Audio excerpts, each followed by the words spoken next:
Hi, and welcome to Open, the show that opens the Bronx and the rest of the world to you. I'm Kibin Alleyne, and today we'll update you on what's happening in and around our borough. Coming up, the Bronx Side's first Muslim festival last week on Friday, October 20th, and we are joined later with the event organizer to learn more about this event. Then, in the spirit of Halloween, we take a look back at an interview with the National Spokesperson for the National Confectioners Association to discuss the most controversial Halloween candy, the ever so popular candy corn. After that, Geek Girl Brunch is a meetup group of ladies who geek out together, typically when mimosas are involved. It started with a group of geek girls living in NYC, but has since expanded across the country. We sit down with an officer of Geek Girl Brunch to share all the details.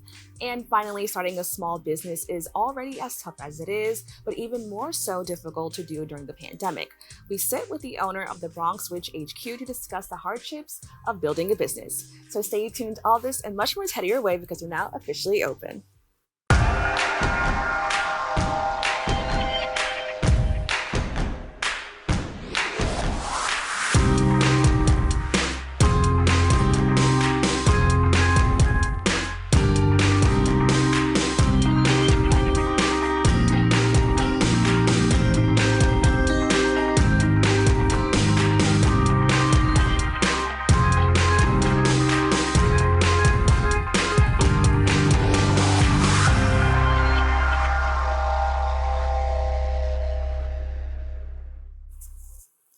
Hello everyone, I'm Kibin Alleyne. Today is Tuesday, October 31st, and we're celebrating Halloween here on Open, a program that brings the Bronx and New York City straight to you. Don't forget to stay connected with us via social media at BronxNet TV. Showcasing the diversity of Muslims and their traditions, the Muslim Media Corporation held their Bronx Muslim Festival. Held on the third Friday of October, the festival remains a joyous day full of exhibitions, entertainment, education, and communal fellowships. Organizer for the 2023 Bronx Muslim Festival, Sheikh Musa Drammeh, joins me to discuss the event. Sheikh, thank you so much for joining me. Thank you for having me today. Now, can you tell me about the Muslim Media Corporation and some of the work you've done in the community? Absolutely. Muslim Media Corporation was founded immediately after 9/11 because there was a void in communicating with Muslims, and we decided that it's time to have a platform where we can communicate with the world who we are, what we believe, what our goals are, what our responsibilities are, and also to receive information from the broader community. So far, it has been a successful journey, and it allows us to travel around the world and meet decision makers and, to articulate who we are as a group of growing, demographics in the West. Now, I'm really interested. You talked about how it expanded across the world. Can you talk a little bit more about that? Was it created in the Bronx and then expanded? Everything starts from the Bronx. So, yes, it was founded in the Bronx and as one newspaper. Now it became 5 newspapers in 2 continents, and some of the officials are sought after speakers in terms of public safety, race relations, and also building bridges between different religious groups. So I just came from 3-continent trip, 9 days in Africa, 2 days in Europe, and 5 days in Asia. All talk about, our mission in terms of, healing the world from the problem of, radicalization, extremism, hatred, anti-Semitism, xenophobic. So even though we are a media company, but we're really, peace-building media company. Well, that sounds amazing. Thank you so much for sharing that. It has really amazing origins, and it's so great to see that it expanded. So thank you for sharing that. Now, can you talk about your most recent effort, which is the festival? What inspired the creation of it? Absolutely. The Bronx Muslim Festival was inaugurated primarily to acknowledge our presence here and to also showcase our diversity and our contributions, but most importantly, to also educate the younger Muslim Americans about their primary responsibility as citizens. You see, the majority of Muslims are either immigrants or fourth-generation immigrants. And because of that, different environment, a lot of our Muslim scholars would have these kids to believe that their primary loyalty is to the origin of their parents, which is false. So You're born in here, you're a citizen, then your primary responsibility is where you were born. And the festival highlighted, the citizenship and the importance of civic engagement, and also to continue on the tradition of, contributing positively. And so that was the genesis of organizing the maiden Bronx Muslim Festival, which now will become an annual display of exotic, Muslim backgrounds all over, New York City. That's amazing. Now, can you explain what attendees can expect when they go to the festival? And you talked about how, the younger generations, is this something that younger generations could also go to and kind of experience as well? Absolutely. Unfortunately, because of the one-sided narrative describing Muslims, you would have to believe that we come from one background, or Islam is about the Middle Eastern or the Arabs, or, unfortunately, the terrorism and, extremism. Here in the Bronx, you have some of the earliest Muslims who came from Eastern European, the Albanians. A lot of people don't even know they exist. But if you go to Pelham Bay, Pelham Parkway, you see them there, thriving, contributing, and normal citizens. And then, you have now one of the fastest growing demographics, actually, is Muslims that came from all over the world, West Indians and, West Africans and, Southeast Asians and, the Middle Eastern. So we just wanted to make sure that, the fallacy of Muslims are represented by one group or, one demographic, will no longer be the case. And, Islam is the second largest religion in the world, but it is the most misunderstood religion because, unfortunately, whenever I give speech to, students or guests, I would ask them, when do you think Islam arrived in the United States? Then people begin to say, oh, the slaves from West Africa brought Islam and all these things. I say, no, Islam arrived in the United States on 9/11. Because that is the day most Americans woke up, to Islam and Muslims. And because of that horrendous birthday, then it is incumbent upon us to really articulate who we are and, what we believe and what our responsibilities are collectively. And that is one of the reasons why the Bronx Muslim Festival, came to being. Now, can you talk about how did you get so many possibly like Muslim leaders from these different backgrounds, to be a part of the festival? And then just what was the overall process of bringing it to life?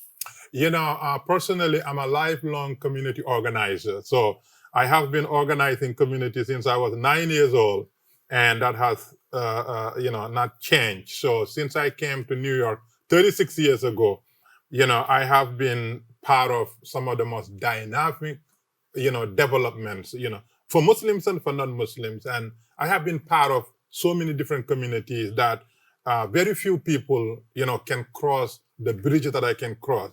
Going to the Jewish community, going to the Christian community, going to the Catholic community, dealing with the Hindus and Buddhists. Because, we are one human family that have put so many walls in between: racial line, religious line, ethnic line, economic line.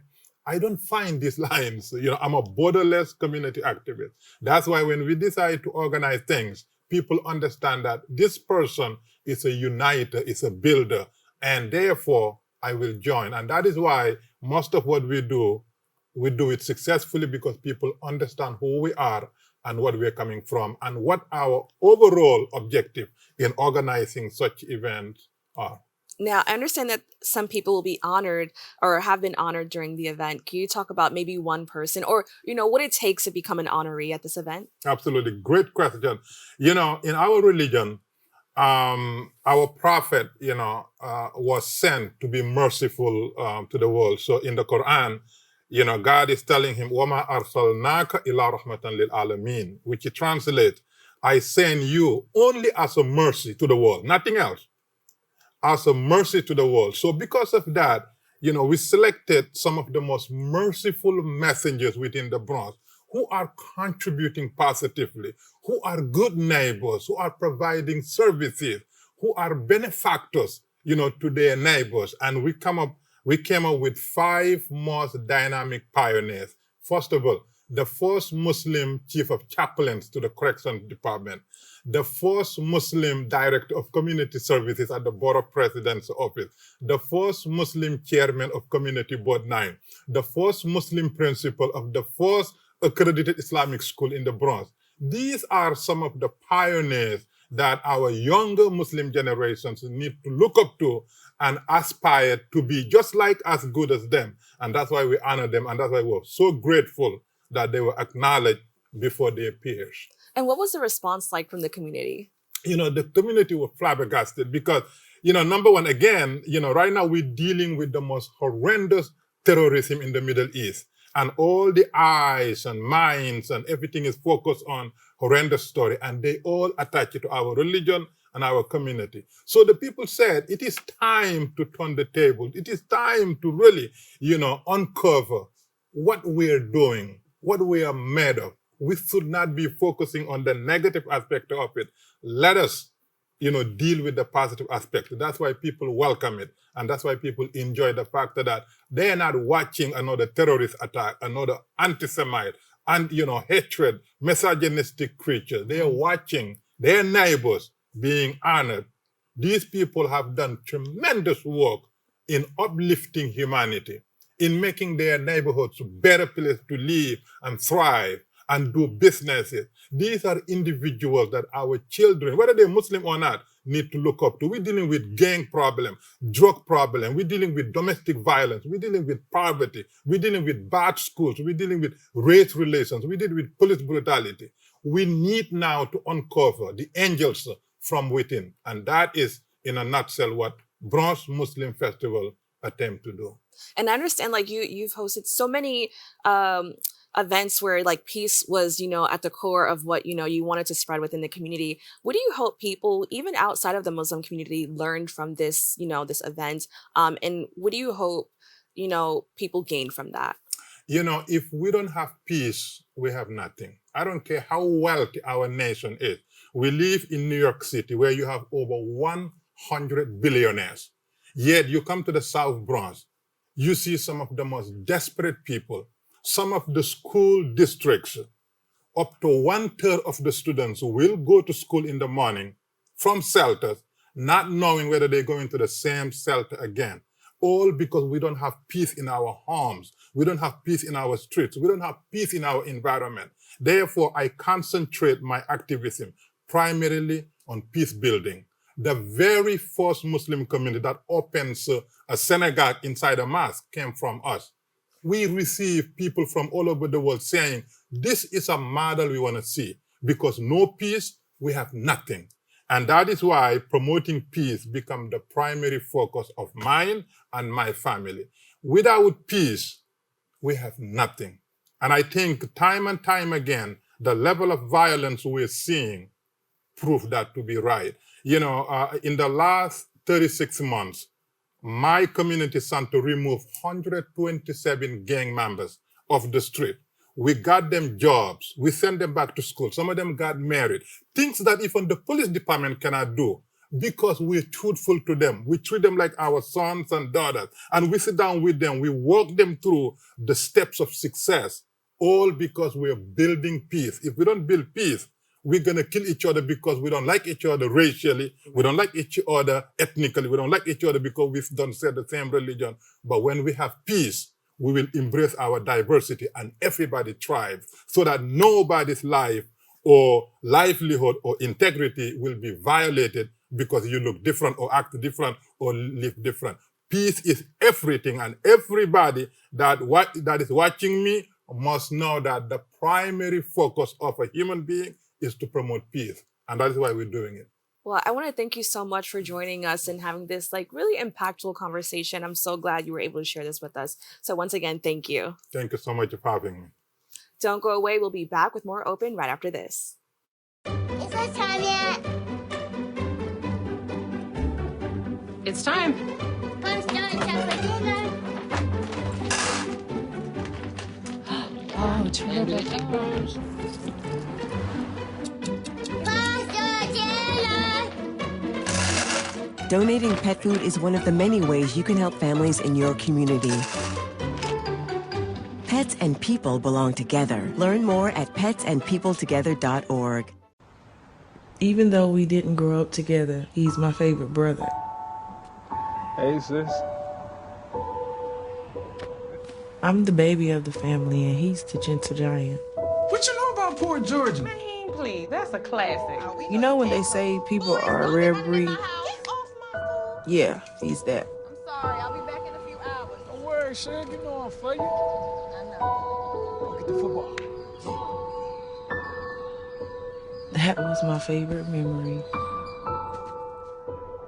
He was always for ya.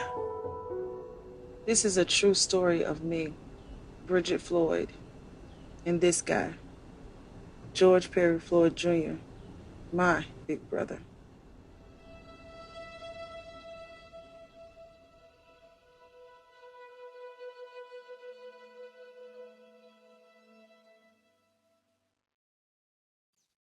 Jason, let's go see your room.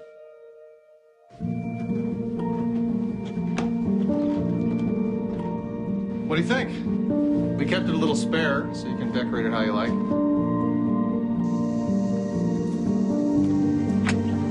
Dinner! Excellent. Yeah, I saw you guys out there.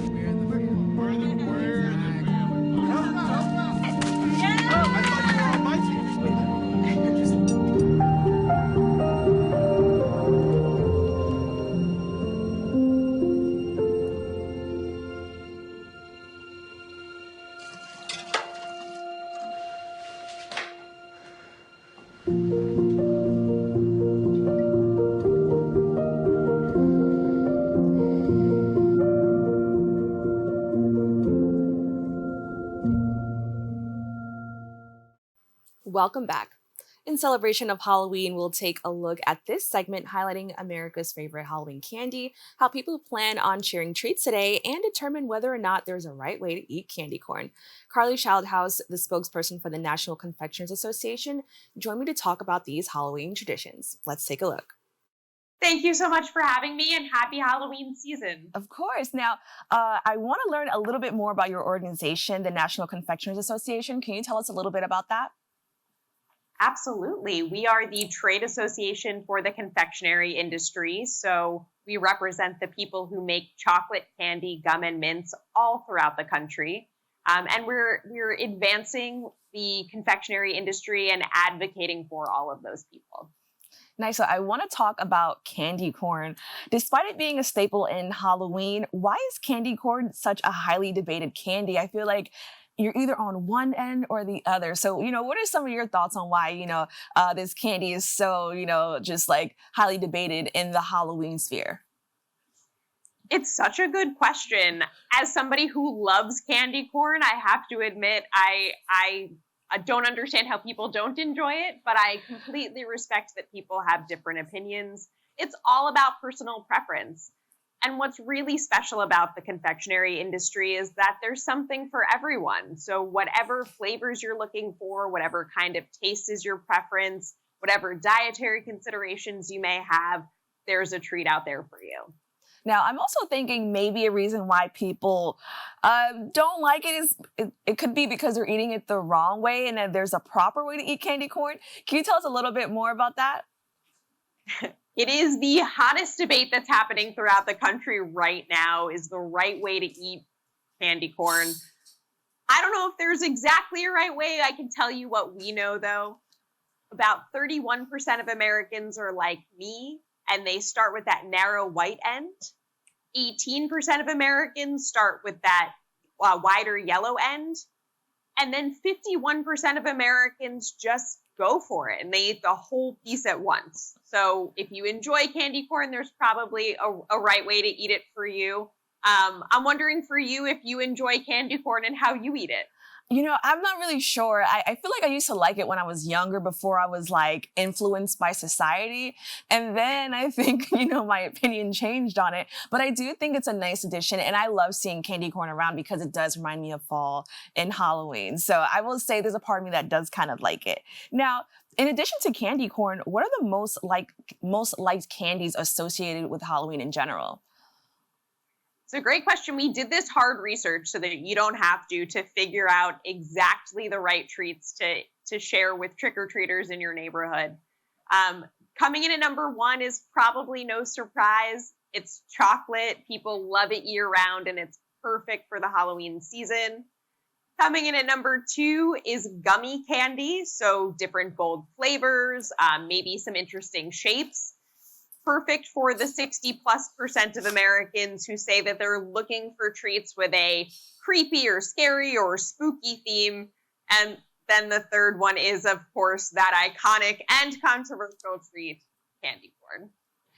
Now, I want to talk about this a little bit, just because, like, for most people, when they think candy, they think it's all the same thing. But I noticed there's a difference between, like, chocolate versus, like, I guess, gummy candy. You know, as somebody who works in the field of candy, you know, like, how do you guys determine or, like, I guess, differentiate these different categories of candy, or are they all considered candy?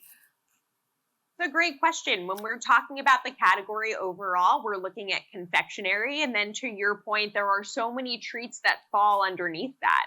So whether that's chocolate or sugar confectionery, gum and mints, all fall within that category. And again, the really exciting part about it is there's something for everyone. So whatever you're interested in, we'll have for you. Thank you so much for sharing that. Now, how are people feeling about Halloween overall this year? People are so excited about the Halloween season. People are really excited to celebrate it. About 93% of Americans will celebrate with chocolate and candy because it's such an iconic part of the Halloween season. And people are looking for reasons to extend the season. They really see that Halloween is so much more than just the night of October 31st. It's the full season. And there are so many different ways to celebrate and incorporate chocolate and candy into celebrations. So whether you are decorating with treats or enjoying some treats while you're making your costume or baking with chocolate and candy, people are just so excited about the Halloween season and the important role that chocolate and candy play within it. And I also want to expand on that. How can trick-or-treating and just Halloween in general bring community together? That's such a great question, and I love that you asked that. There are so many ways to celebrate. People are excited about the prospect of sharing treats. It really helps to bring people together, to your point. So whether that's making a decoration in front of your home that people can see, or having a costume parade that involves people and maybe even pets in the community, or just having treats out to share with trick-or-treaters as they come to your home, you're absolutely right that Halloween is an amazing time to bring a community together. Now, how can parents feel secure and safe when their child goes trick-or-treating this year? That's a great question. We have a ton of tricks for treating on alwaysatreat.com/Halloween, including tips for how to stay safe during trick-or-treating. Now, where and how can people stock up on candy to make sure that they're prepared for Halloween? Because I know so many kids, that's their favorite thing to look forward to. So what can people do to make sure that they're prepared? I think that just making sure that you are picking up the treats that you know that people will love, maybe treats that you will love as well. Highly recommend stocking up a little bit sooner and maybe getting a little bit more than you expected, because we do hear from some people that they run out of treats early because, again, of that really strong enthusiasm around the Halloween season. Right. And not everyone only takes one. So we got to think about those people as well. That is true. We actually found out from Americans that people on average are giving out somewhere between 2 and 3 pieces of candy, depending on the house. And that they're mostly giving out those mini treats, which are just the perfect size for trick-or-treaters. Now, most people enjoy the chance to eat their favorite candy during the season, but what should people do to keep in mind just to make sure that they're having a healthy balance? That's, again, such a great question. People really do understand that chocolate and candy are treats and something to enjoy as that little bit of sweetness. On average, people in the U.S. enjoy chocolate and candy about 2 to 3 times per week, which averages just 40 calories and 1 teaspoon of added sugar per day. And that includes these special moments like Halloween when chocolate and candy play a larger role. So people understand that they are exactly that, just a treat. Now, so much candy and chocolate is shared during the month of October, because as we mentioned, like this season is like the entire month, not just the 31st. So how can people store their candy after the celebration is over without being too wasteful?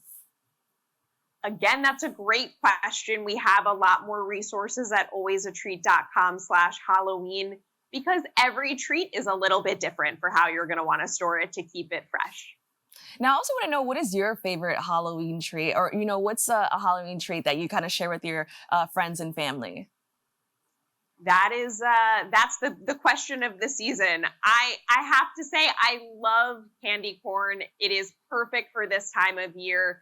I'd say all of those top three, I would enjoy any treats that are coming out of that top three, but I really love candy corn.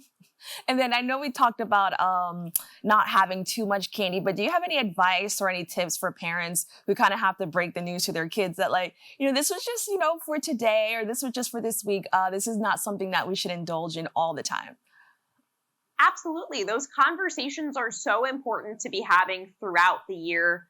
And we know from parents that they look to these candy moments, these moments when chocolate and candy are playing a little bit more of a large role, to facilitate those conversations, have those conversations and make sure that that their children understand the role of chocolate and candy as a treat. And I'll plug it again, alwaysatreat.com/Halloween has a ton of resources to help parents navigate those conversations at Halloween and throughout the year.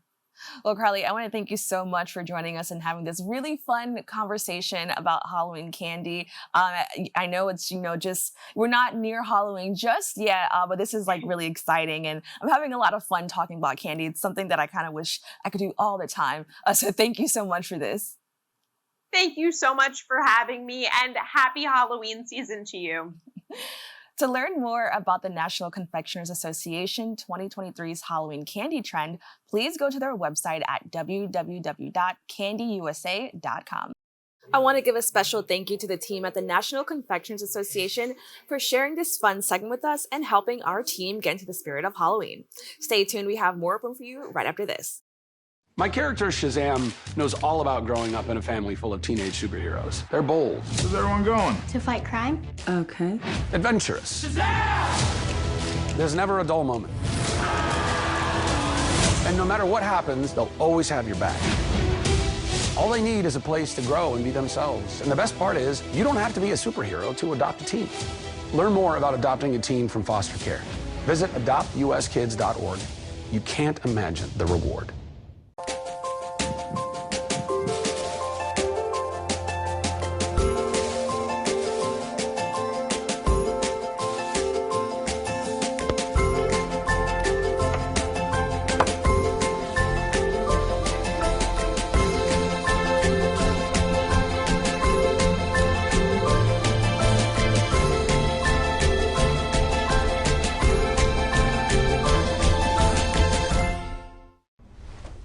Most hiring algorithms would scream me out. Some bosses couldn't see me as a leader. I've run this place for 20 years, but I still need to prove that I'm more than what you see on paper.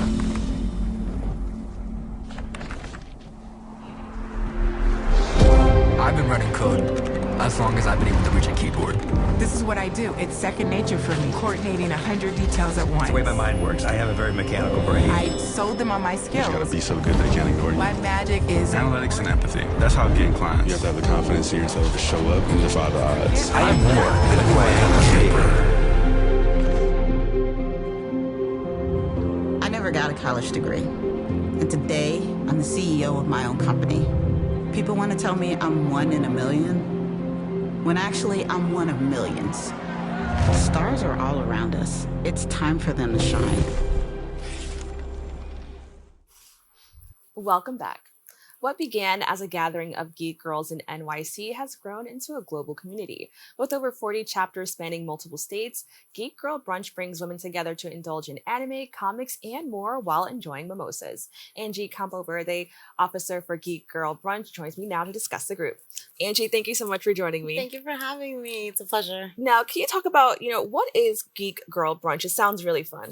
So you basically summed it up. It's a group of women who get together very often, actually, to talk about fandom. Anything from movies to comics to anime to whatever you can think of, video games, streaming, literally anything, any fandom. We get together, we discuss it, and usually we do it over drinks. Whether it's mimosas or your choice of Bellini, it's completely up to you. Now, what's so exciting about this, as I mentioned, there's now 40 chapters. Why do you think this has resonated with so many women? I think it's because, so growing up, there wasn't, at least for me, there wasn't a lot of places where women can go and feel like you saw other women geeking out about certain things. I grew up with brothers, so that was kind of like a their thing. It's like a man thing. And a lot of places growing up, comic book stores, you didn't really see too many women. Even with superhero movies, you didn't see too many women. People who were in the fandom it was male-oriented culture, right? So if you knew about it, you knew about it.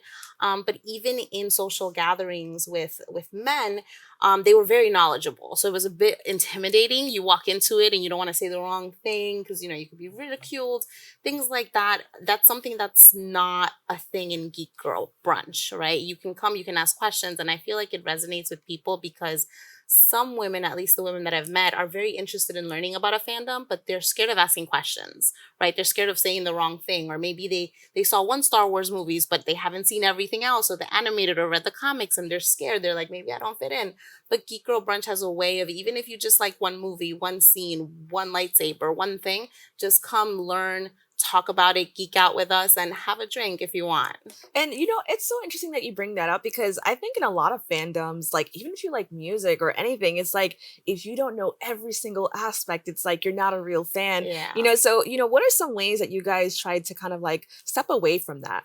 So I think the biggest thing we do is we educate each other and we share what we know, right? So we're on social media, we're on Discord, we all text, it's more of like a family that, grows up together and we share different things, especially our Discord network.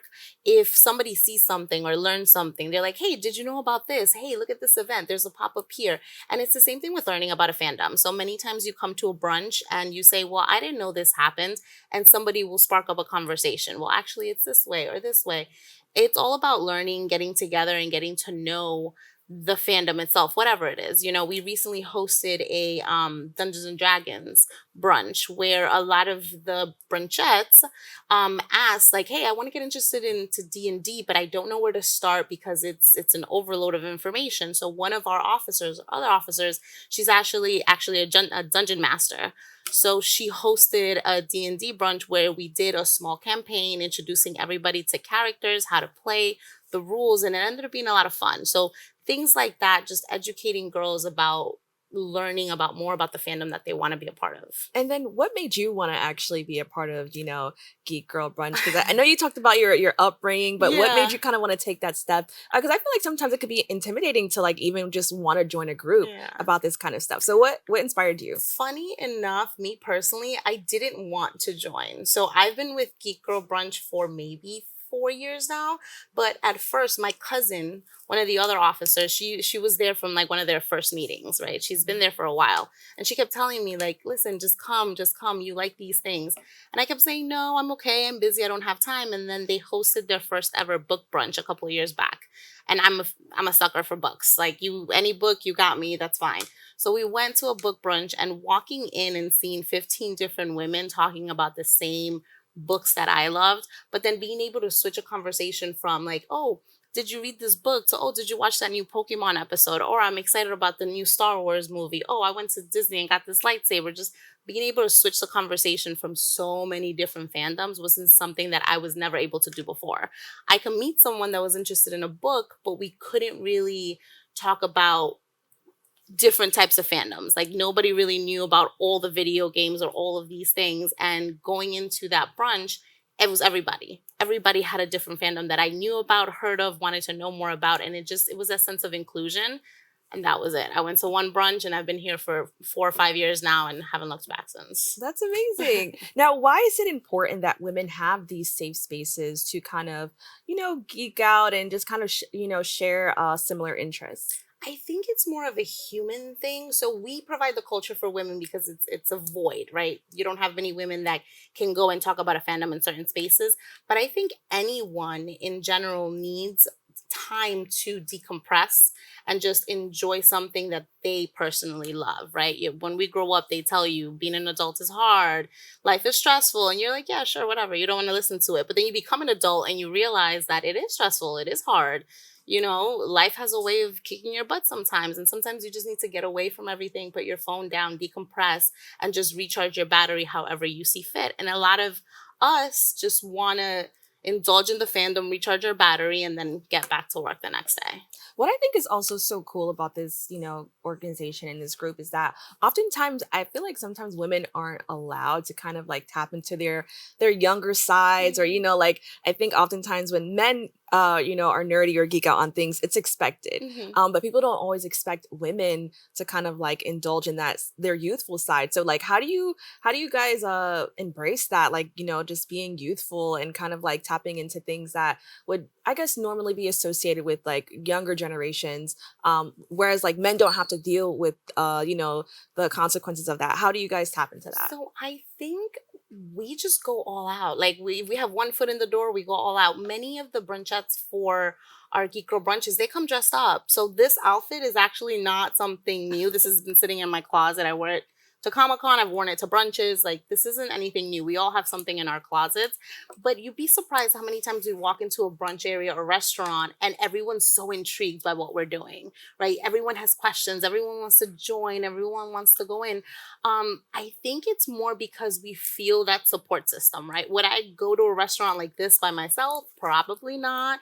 But because there's so many of us doing it, there's that sense of community that like, it's okay. If people want to think we look ridiculous, we'll look ridiculous together. We're having fun while we're doing it. And after a couple mimosas, we don't even realize that we're in public anyway. Now, can you talk about the brunch itself? What can people expect when they attend one of these brunches? So Geek Girl Brunch, currently we're hosting it every other month. We used to do one every month. After COVID, we kind of switched over to once a month, which we're kind of sticking to right now. It's just working out because we do host other events in between brunches. We call them meetups. So if a movie's launching, Comic-Con, things like that, we'll meet up together and we'll go to these events. But for brunch specifically, you come in, we usually do bottomless options. We do have some brunchettes that don't drink, so it is an option if you want to drink or not.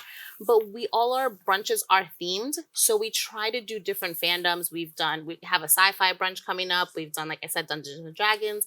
We've done Galentine's Day for, Valentine's Day. We've done video games, board games. We just try to come up with new fandoms and new themes. Most of the girls come dressed up. They come in shirts with the theme. And then when you get there, we order food, we eat, we drink, but we also discuss the fandom. So anything you want to get off your chest about it, something you saw that you weren't happy about, something that you love, something that you saw that you were happy about, things you want to learn, asking questions. It's just a group of women that just kind of get together. We often do go off topic and talk about, the newest thing that just came out that either got on our nerves or we loved, or the new episode, season, anything.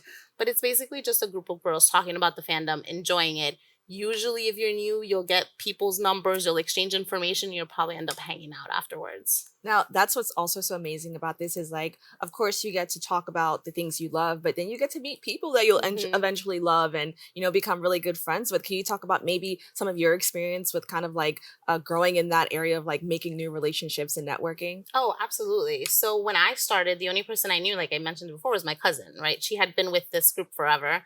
And she was the only person I knew. And now it's turned into a book club, crafting circle, D&D night. Like, it's turned into so many other things because everyone just wants to get more of that, right? Before, when I first joined, it was once a month.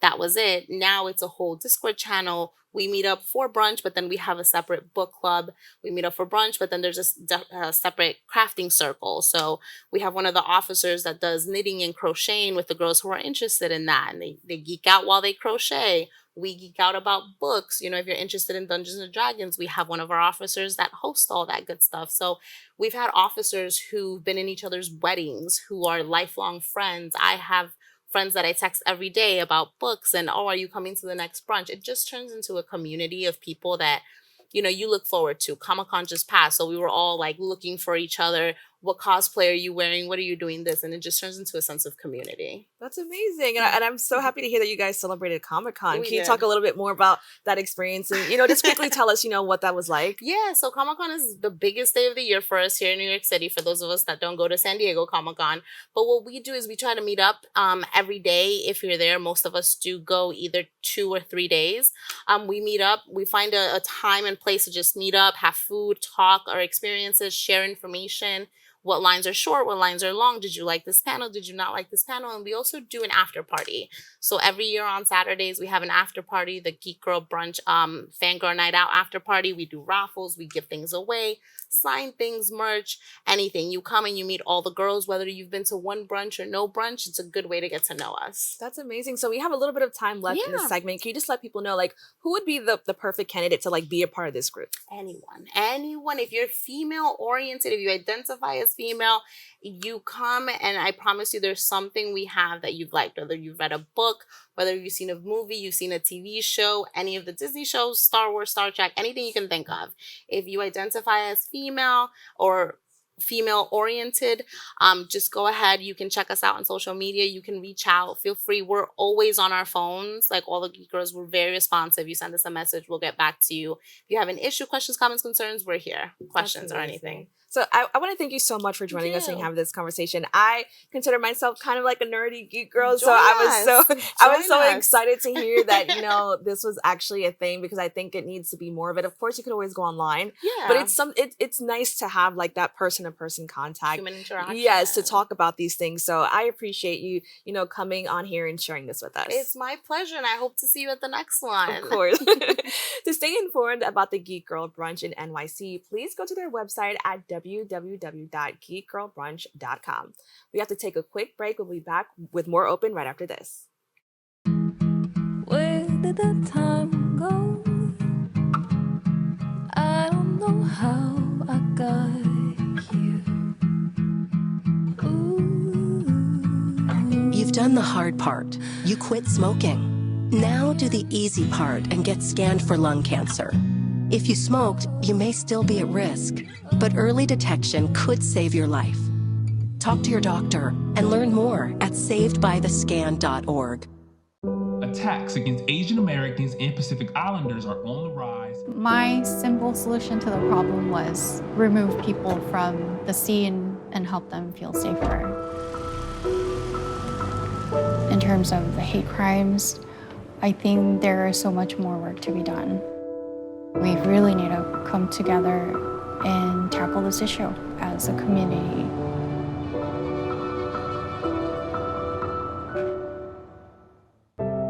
One of the deadliest mass shootings in U.S. history at Post nightclub in Orlando. Walking into the building for the first time after the shooting, it was crippling, but it had to be preserved. If you're an ally of this community, speak out. There are more of us together than apart. It is the power of love in its rawest form.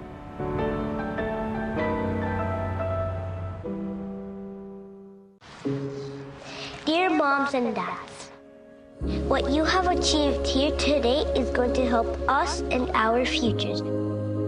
It is why we are coming up on stage to collect your diplomas. You know it's true. Mom, love you always. Everything I do. When you graduate, they graduate. Visit finishyourdiploma.org to find free and supportive adult education centers near you. Welcome back. In October of 2021, the Bronx Witch headquarters created a community providing a workspace for individuals in the fields of healing, tarot reading, and mysticism. Aly Kravetz, a self-identifying witch, joins me to share the story of how they turned the space into a thriving hub for all things witchy and magical in the South Bronx. Aly, thank you so much for joining me. Thank you so much for having me. It's great to be here. Of course, and I know you've been on our show before, which is so exciting. Thank you, for coming back. For those who aren't familiar, can you just tell us a little bit about the Bronx Witch HQ? Yeah, so thank you for having me again. It's been so amazing that you guys would spotlight what we're doing in the South Bronx. Bronx Witch headquarters is a physical shop, and we aim to be the hub for all things magical and spiritual here. We provide products and services, classes and events, and basically just a safe space for anyone interested in the topics of magic, witchcraft, divination, and spirituality. Now, as I mentioned, you opened in 2021, and as we all know, that was a very hard time. Yeah. What were some of the challenges of starting a business mid-pandemic? Yeah, it was definitely not something I was planning to do. And it was very serendipitous how everything fell into place. But we definitely had to take, extra precautions that probably wouldn't have to be done if we weren't going through the pandemic. So we had, PPE available for everyone who came in, masks, gloves, hand sanitizers.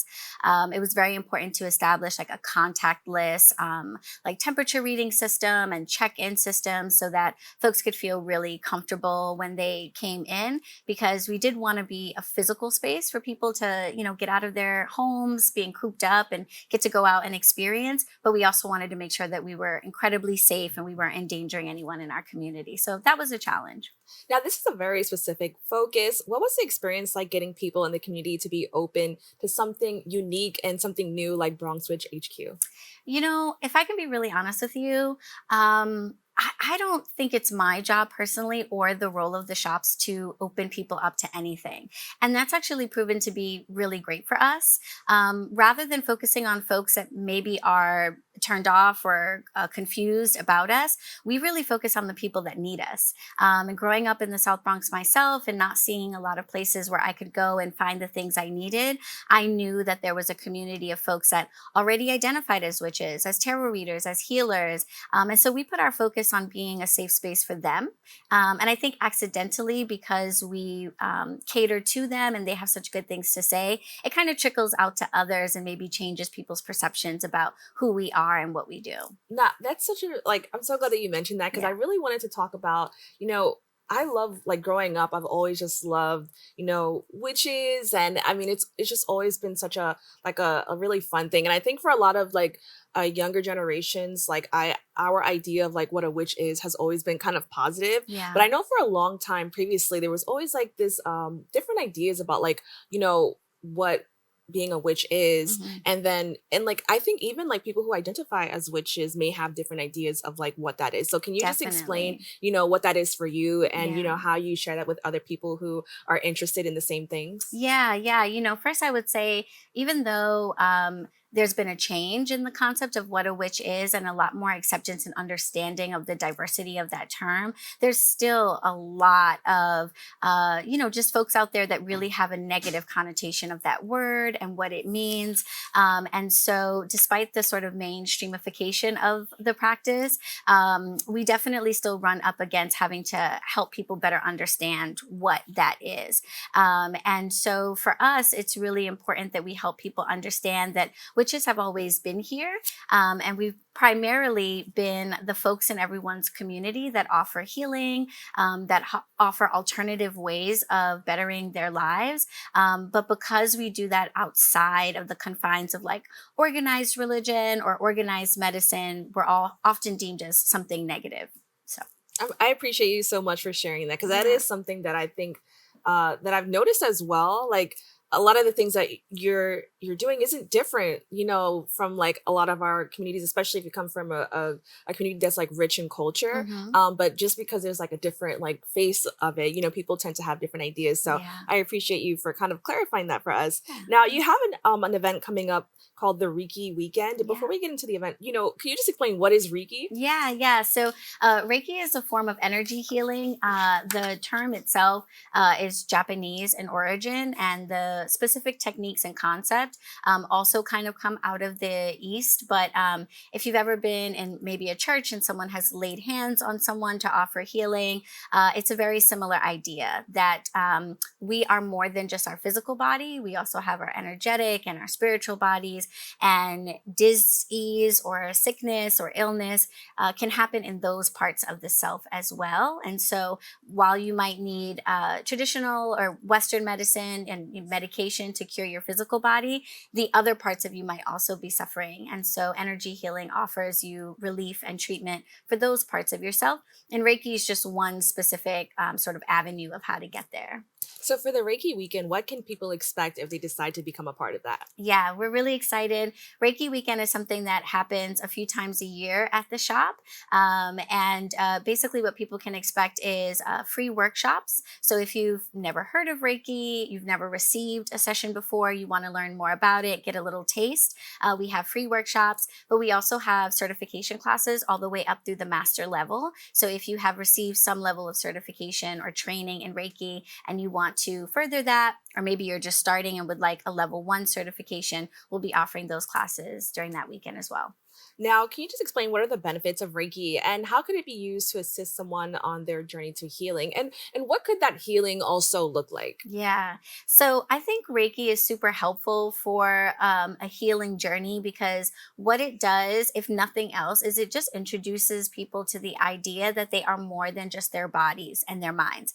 And I think growing up, particularly in the West, that's really not something that's ever talked about. If you have pain in your leg and you go to the doctor, they are going to prescribe something for the pain in your leg.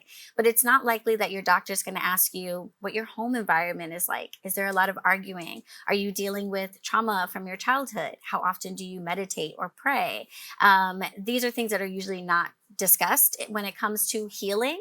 And so either receiving a Reiki session or just learning more about it, I think the biggest thing it does is it introduces Western folks to the idea that there's more to their healing journey than just addressing what might be going on in their physical body.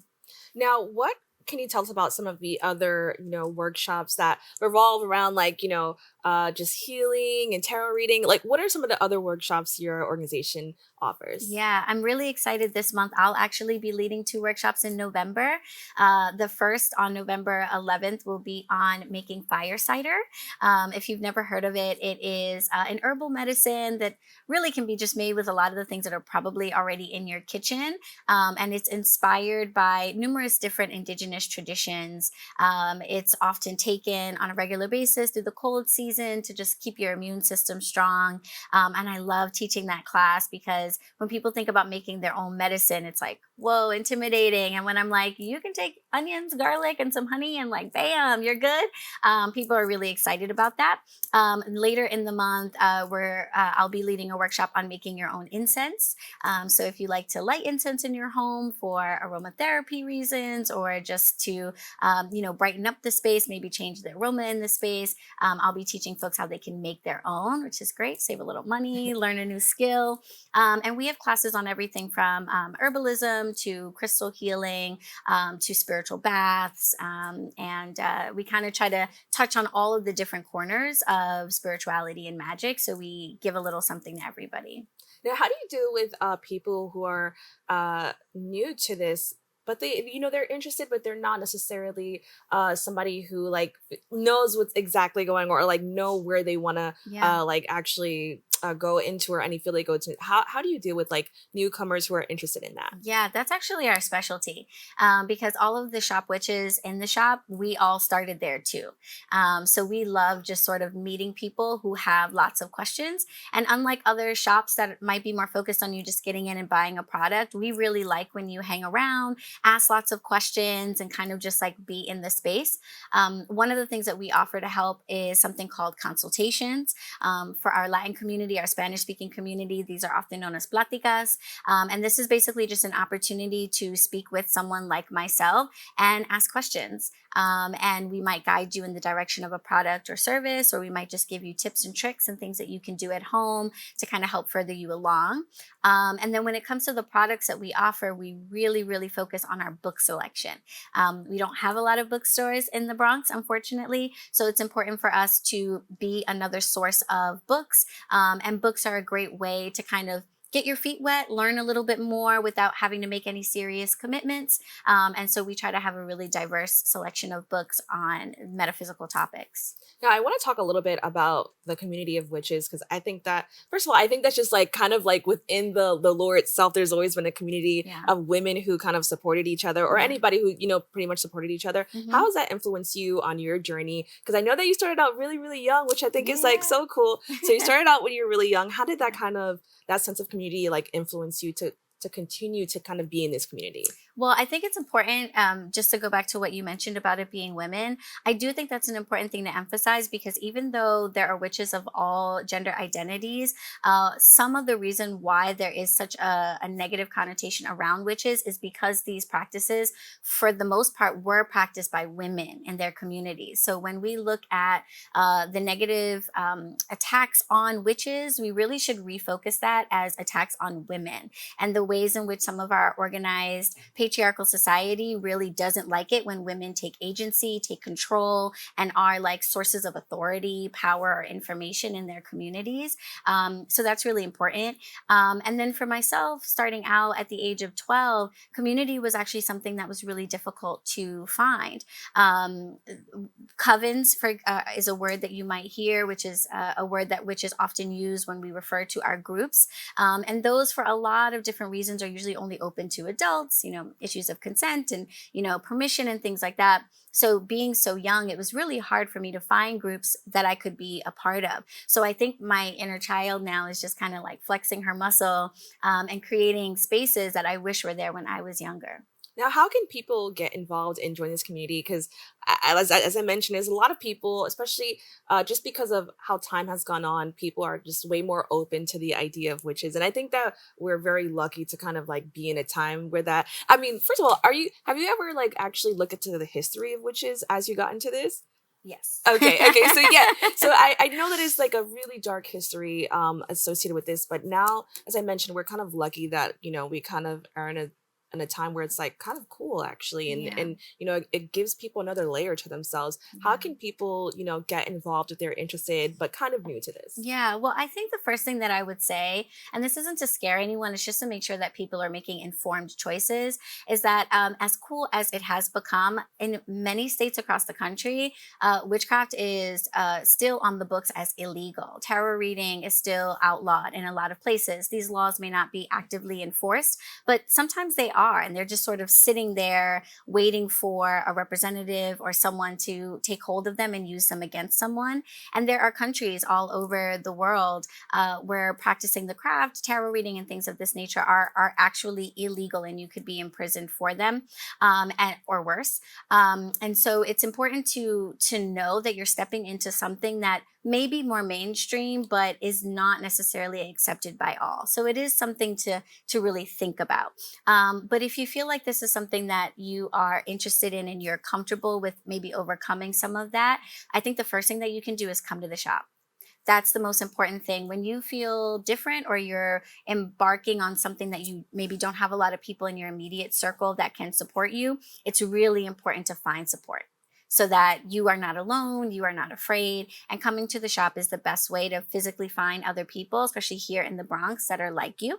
And if you don't live in the Bronx or getting here is too difficult for whatever reason, we do have an online community that you can connect with through our website, bronxwitch.com. Well, I want to thank you so much for joining us and having this really, you know, interesting, fun, and I just learned something new, educational, you know, conversation. So thank you so much. Absolutely. Thank you for having me. To stay up to date with the Bronx Witch HQ, please go to their website at www.bronxwitch.com or follow them on IG at Bronx Witch HQ. We've come to the end of our show today. I'd like to thank all of our guests for joining us and you, the viewers, for tuning in. If you missed any part of today's show, you can catch the Recable cast at 5 and 10 p.m. on Optimum Channel 67 and Verizon Files Channel 33, or watch anytime on the web at bronxnet.org.